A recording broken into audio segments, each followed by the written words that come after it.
আশা করি তোমরা সবাই ভালো আছো এবং পড়াশোনার সাথে জড়িত আছো। চলো আজকে আমরা একটা গুরুত্বপূর্ণ সেশন নিয়ে চলে যাচ্ছি, সেটা হচ্ছে জ্যাক রুসোকে নিয়ে, গ্রেট এডুকেটার্স। তারপরে আর আমাদের মাত্র কয়েকটা জিনিস আছে, দুটো বা একটা মতো আছে মনে হচ্ছে, যে জন ডিউই আছে আর ম্যাডাম মন্তেশ্বরী কি ফ্রয়েবেল আছে, বাস তারপরে হয়ে গেল আমাদের সিলেবাস কমপ্লিট। চলো শুরু করা যাক। তাহলে ইনাকে দেখতেই পাচ্ছ, জ্যাক রুসো। তাহলে প্রথমে আগের মতো আজকেও বলবো, এটাতে আমাদের সেরকম কিছু না, জাস্ট আমাদের জানতে হবে ইনি কি বই লিখেছেন, ইনি কোন দর্শনে বিশ্বাসী ছিলেন, ইনার মতে শিক্ষক কি, ইনার মতে ডিসিপ্লিন কি, ইনার কি কি কার্যকলাপ আছে যেটা আমাদের শিক্ষার সাথে মূলত জড়িত।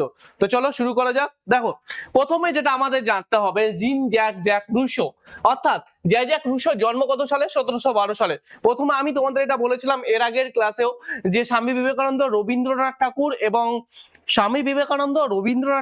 মহাত্মা গান্ধী, এদের তিনজনের যে ডেট অফ বার্থটা ছিল, ডেট অফ বার্থ ইয়ারটা, সেই ইয়ারটাকে যেন তোমাদের মনে রাখো, সিকোয়েন্স অনুযায়ী সাজাতে দিতে পারে। কি বলছে? জন্ম দেখো 1712 সালে জেনেভা শহরে। তাহলে প্রথম এখান থেকে একটা কোশ্চেন না এলেও আসতে পারে, যে জ্যাক রুসো জন্মগ্রহণ কত সালে করেছিল, তারপরে কি তিনি কোন দর্শনে বিশ্বাসী ছিলেন। এটা খুব খুব এবং গুরুত্বপূর্ণ কোশ্চেন ছিল, বা কোশ্চেন আসতেই পারে। জ্যাক রুসো ছিলেন প্রকৃতিবাদী। আর এই প্রকৃতিবাদী কি, আমরা এর আগে কাকে দেখেছি প্রকৃতিবাদীতে কিছু হলে, অল্প পরিমাণ হলেও প্রকৃতিবাদীতে বিশ্বাসী ছিলেন, সেটা হচ্ছে আমাদের মহাত্মা গান্ধী। তো মূলত মহাত্মা গান্ধীর চাইতেও ইনি শুধুমাত্র একদম প্রকৃতিবাদীতে হাইলি প্রচুর পরিমাণে প্রকৃতিবাদী ছিলেন। ইনার যদি জীবনী দেখা যাক, তাহলে ইনার স্ট্রাগল কিন্তু একটা বিশাল বড় পর্যায়ে লেভেলের। তিনি অল্প বয়সেই, মূলত 10 থেকে 12 বছর বয়সের মধ্যে সে তার মাকে হারিয়েছিলেন, অর্থাৎ মা তার মারা যান। তারপরে সে তার বাবার কাছে বড় হয়েছিল, এবং বাবার কাছে সেই রকম সে ট্রিটমেন্ট, অর্থাৎ কেয়ারিং ট্রিটমেন্টটা পায়নি, বা লালিত পালিত হয়নি, যার জন্য তাকে বিভিন্ন জায়গায় ছুটাছুটি করতে হয়, বিভিন্ন কাজ করতে হয়, এবং অনেক জায়গায় থেকে অনেক কিছু এক্সপিরিয়েন্স পেয়েছিল। তারপরে সে বিভিন্ন প্রফেশনে যাওয়ার চেষ্টা করেছিল, কখনো সে প্রিন্টার, কখনো সে গায়ক, ইভেন কখনো সে রাইটার, কখনো অনেক কিছু, অনেক প্রফেশন যাওয়ার পরে, অনেক কিছু এক্সপিরিয়েন্স গেইন করার পরে আলটিমেট তিনি একটা দার্শনিক রূপে তিনি উপলব্ধি করতে পেরেছিলেন যে এই সমাজে এই সমাজটাই হচ্ছে কুলসিত। পৃথিবীতে মানুষ যখন আসে তখন সে কুলসিত থাকে না, এই সমাজ তাকে কুলসিত করে দেয়। এত কিছু এক্সপিরিয়েন্সের পরে জ্যাক রুসো এই কথাটা বলেছিলেন। রবীন্দ্রনাথ ঠাকুর ভাববাদীতে বিশ্বাসী হলেও নয়ন কিন্তু আছে। আমরা যেটা বলেছিলাম, তিনি দেখেছেন, তিনি যে কোথায় গো, বিশ্বভারতী শান্তিনিকেতন, সেখানে তিনি প্রাকৃতিককে প্রাধান্য দিয়েছেন। ভাববাদীতে বিশ্বাসের পাশাপাশি তার মধ্যে একটু প্রকৃতিবাদীটাও একটু টাচে ছিল। অনন্ত বুঝলাম না, নারী শিক্ষাটা হয়ে গেছে? হ্যাঁ, সব ক্লাস কমপ্লিট হয়ে গেছে। তারপরে দেখো, বিখ্যাত উক্তি কি? Everything is good as it leaves the hands of the author of things, everything degenerates in the hands of man. সোজা বাংলা কথায়, মানুষ জন্মগতভাবে ভালো, সমাজ তার দ্বারা অবনতি ঘটে। তাহলে এটা একটা গুরুত্বপূর্ণ লাইন। এই লাইনটা বিভিন্ন ভাবে দিতে পারে, যে একটা শিশু জন্মগতভাবে খুব ভালো থাকে, কিন্তু সে যখন সমাজের সাথে মিশে যায় তাকে তখন কলুষিত করে তোলে। এই কথাটি কে বলেছিলেন? এই কথাটি জ্যাক রুসো বলেছিলেন। তার পাশাপাশি তিনি আরো একটা কথা বলেছেন, যেহেতু এখানে ন্যাচারালিজম পড়লে, ব্যাক টু নেচার কে বলেছেন? ব্যাক টু নেচার এই কথাটি বলেছিলেন, প্রকৃতির মধ্যে ফিরে যাও, এই কথাটিও বলেছিলেন জ্যাক রুসো। তাহলে এখান থেকে কি কি জানতে পারলাম? তার জন্ম জানতে পারলাম, তিনি কোন দর্শনে বিশ্বাসী ছিলেন, প্রকৃতিবাদী দর্শনে বিশ্বাসী ছিলেন। তার বিখ্যাত উক্তি কি? যে মানুষ জন্মগতভাবে ভালো, সমাজ তাকে প্রভাবিত করে বা কলুষিত করে তোলে। তারপরে ব্যাক টু নেচার, প্রকৃতির মধ্যে ফিরে যাও, এই কথাটাও তিনি বলেছিলেন। তারপরে দেখো, শিশুকেন্দ্রিক শিক্ষার জনক বলা হয়। এটা একদম গুরুত্বপূর্ণ প্রশ্ন, যে শিশুকেন্দ্রিক শিক্ষার জনক কাকে বলা হয়? তাহলে রুসোকে বলা হয় শিশুকেন্দ্রিক শিক্ষার জনক বলা হয়। ওকে, রুসো দর্শনের মূল সূত্র কি? জন্মসূত্রে মানুষ স্বাধীন, পরবর্তীতে সর্বত্র সে শৃঙ্খলে আবদ্ধ হয়। এটা তিনি সোশ্যাল অফ কন্ট্রাক্ট বইয়ে লিখেছেন। তাহলে তার একটা গুরুত্বপূর্ণ বইয়ের নাম কি? Social of contract, social contract. সেই সোশ্যাল কন্ট্রাক্টে তিনি কি লিখেছেন? যে মানুষ জন্মসূত্রে স্বাধীন থাকে, কিন্তু পরবর্তীকালে সে শৃঙ্খলে আবদ্ধ হয়। বিভিন্ন শৃঙ্খলে আবদ্ধ হয় বলে তো, যে বিভিন্ন জিনিসের, বিভিন্ন বিষয়ের প্রতি তার মায়া মমতা জড়িয়ে যায়, বিভিন্ন কাজ করতে গিয়ে পিছু টান, এই সংক্রান্ত বিষয় নিয়ে ভেবে তিনি নিজেকে আবদ্ধ করে ফেলে। এই জিনিসটাই তিনি বলেছেন। কোন গ্রন্থে বলেছেন এই কথাটি? The social contract. অর্থাৎ কোন বইয়ে তিনি এই কথাটি বলেছেন? The social contract. তাহলে এটা কিন্তু একটা গুরুত্বপূর্ণ কোয়েশ্চেনের মধ্যে পড়ে গেল। এটা খুব খুব ইম্পর্টেন্ট, যে শিশুকেন্দ্রিক শিক্ষার জনক কাকে বলা হয়? জ্যাক রুসোকে। দেখো, বুঝার মতো, এখানে জাস্ট ন্যাচারালিজম কি সেটা তোমরা সবাই জানো। প্রকৃতিবাদী, তিনি বলেছেন যে তাকে কোন রকম ভাবে বেঁধে রাখা যাবে না, তাকে সম্পূর্ণ স্বাধীনতা দিতে হবে। প্রকৃতির মত অনুযায়ী, প্রকৃতি অনুযায়ী সে বড় হয়ে উঠবে এবং প্রকৃতি তাকে শিক্ষা দেবে, সেই কথা তিনি বলেছিলেন। চলো নেক্সট স্লাইডে যাওয়া যাক। রুশো তার সামগ্রিক শিক্ষা দর্শন এমিল গ্রন্থে বক্তব্য করেছেন। এমিলের লেখককে, এটা একটা গুরুত্ব, আজকে যা বলছি সব যেগুলো দেওয়া আছে মূলত এক একটা কোয়েশ্চেন ধরে নাও, এক একটা কোয়েশ্চেন।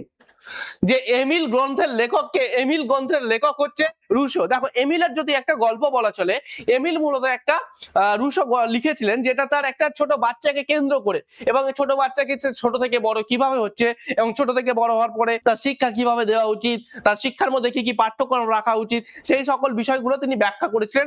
বয়সের স্তর অনুযায়ী তিনি এমিলকে 5টি ভাগে ভাগ করেছিলেন।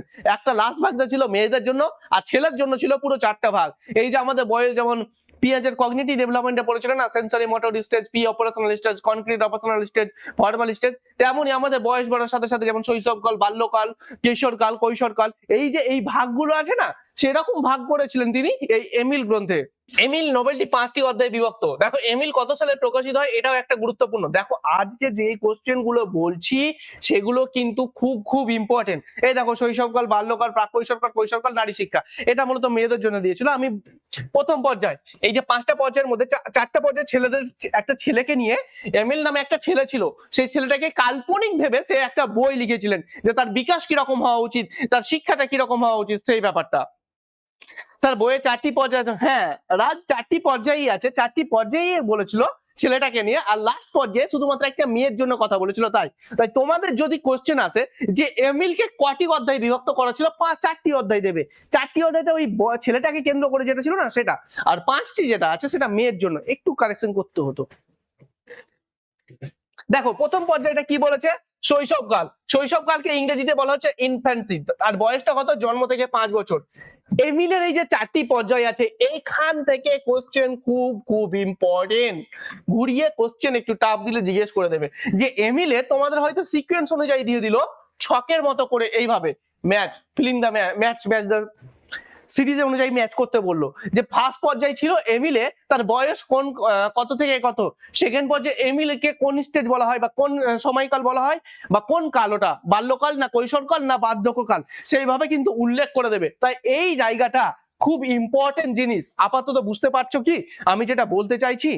কি বলেছে দেখো, প্রথম পর্যায়টা হচ্ছে শৈশবকাল, যেটা ইনফ্যান্সি নামে পরিচিত, আর বয়স কত, জন্ম থেকে 5 বছর, 0 থেকে 5 বছর। সেকেন্ড পর্যায়কে কি বলছে, বাল্যকাল বা চাইল্ডহুড, 5 থেকে 12 বছর বয়স পর্যন্ত। থার্ড পর্যায়টা হচ্ছে প্রাক কৈশোরকাল বা অ্যাডোলেসেন্ট, 12 থেকে 15 বছর। আর 4 নম্বরটা হচ্ছে কৈশোরকাল, ইউথ, 15 থেকে 20 বছর বা 15 থেকে 18, অনেক জায়গায় দেখতে পারবে ইউথ, যুবক যেটা সময় বলছে সেটা, এই কথাটা বলা হচ্ছে। আশা করি বুঝাতে পারছি আমি। আর লাস্ট যেটা পঞ্চম পর্যায়ে বলা হয়েছে নারী শিক্ষা, মোমের অর্থাৎ মহিলা শিক্ষারও কথা তিনি বলেছিলেন হালকা করে, যে মহিলাদের জন্য গৃহস্থ সংসার জীবন কি করা যায় সেই সংক্রান্ত বিষয়েও তিনি বলেছেন। কিন্তু আমি বারবার বলে দিলাম যে এমিলকে কত ভাগে ভাগ করা হয়েছে, 4টা ভাগে ভাগ করা হয়েছে, মূলত 4টা ভাগে ভাগ করা হয়েছে। এমিল কিন্তু হচ্ছে একটা কাল্পনিক শিশু, এটাও কিন্তু মনে রাখবে, এমিলটা কি কাল্পনিক শিশু। এই কাল্পনিক শিশু অনুসারে এমিলকে কিসের প্রেক্ষিতে ভাগ করা হয়েছে, এমিলকে ভাগ করা হয়েছে একটা শিশুর ডেভেলপমেন্টের প্রেক্ষিতে, তার বৃদ্ধি ও বিকাশ, তার বয়সের তারতম্য অনুযায়ী সে কোন বয়সে তাকে কোন শিক্ষা দেওয়া উচিত, সেই প্রেক্ষিতে তার উপর বেশ করে এই এমিলটাকে ভাগ করা হয়েছে। আশা করি আমি বুঝাতে পারলাম। খুব গুরুত্বপূর্ণ। এমিল কে লিখেছেন, রুশো লিখেছেন। কত সালে লিখেছেন, 1762 সালে।